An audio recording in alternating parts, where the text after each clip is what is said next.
All right, Sue. So I was thinking about it. You and I met, it had to have been at least 20 years ago when we were working at a clinic together.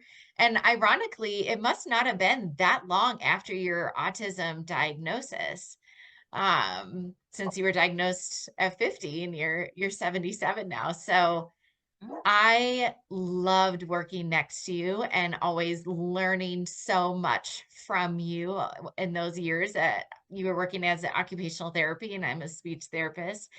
And then in 2019, we reconnected because you had stopped working for a little bit, but we reconnected and you said, I have this great idea. I've put all of my work together and all my research, and I came up with the neurostrength-based support for autism. So I want to talk today about that mission of yours and talk a little bit about what's the difference between strength-based and neurostrengths and how you came about this project.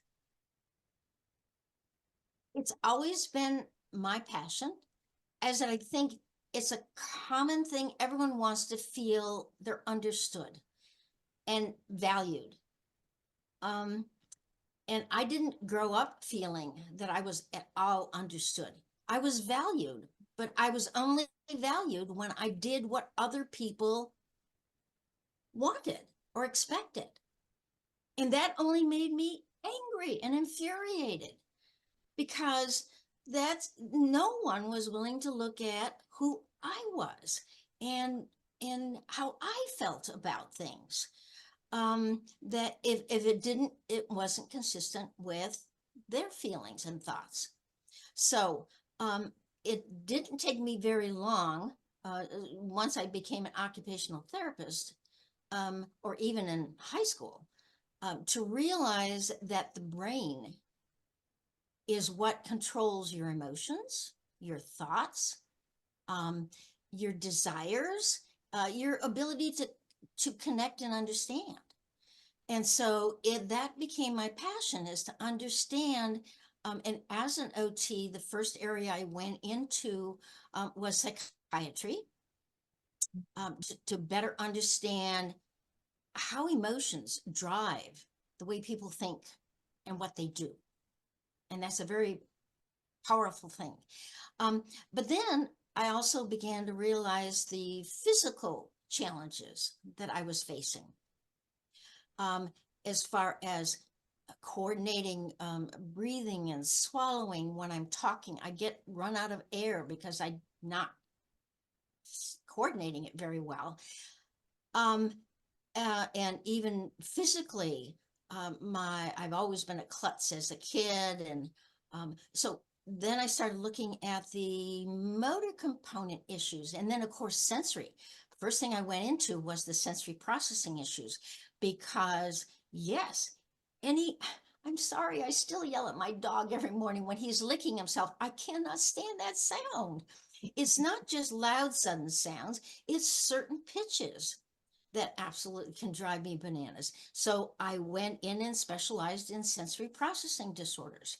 And then, of course, I realized, um, well, how is it that I am smart and articulate, and yet I can't control time? I can't control, the executive functioning. So what do? As soon as I realized there's something I don't know, I sought out to understand. And it still kept going back to the way the brain functioned.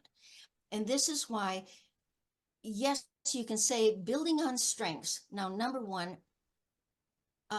people's perceptions of strengths are going to differ, because they're going to know what their strengths are and they're going to see those strengths in other people, but they're not going to see strengths that differ from what they perceive as a strength.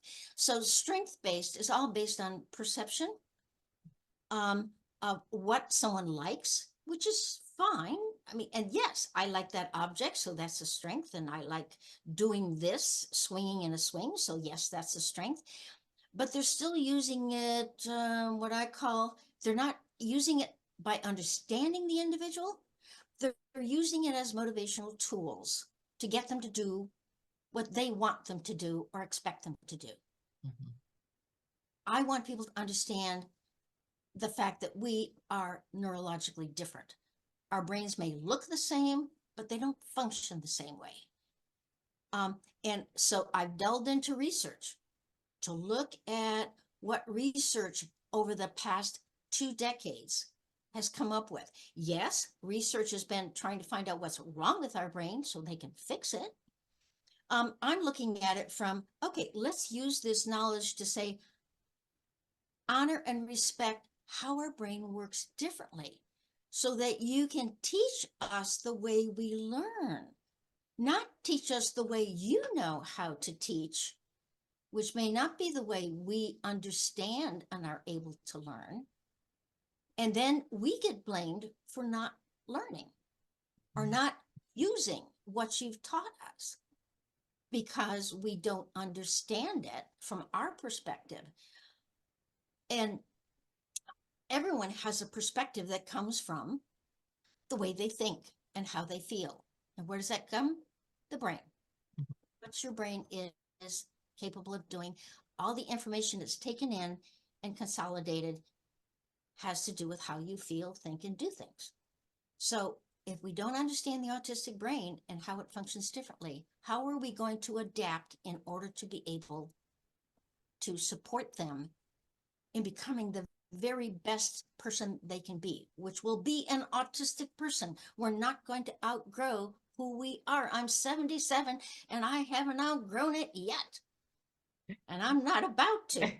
So, yeah, I think that's the difference between a simply strength-based approach and a neural strength is understanding and adapting how we do things to enable the individual we care about to function in a world that doesn't understand them and to be the very best autistic person that they can have the potential to be.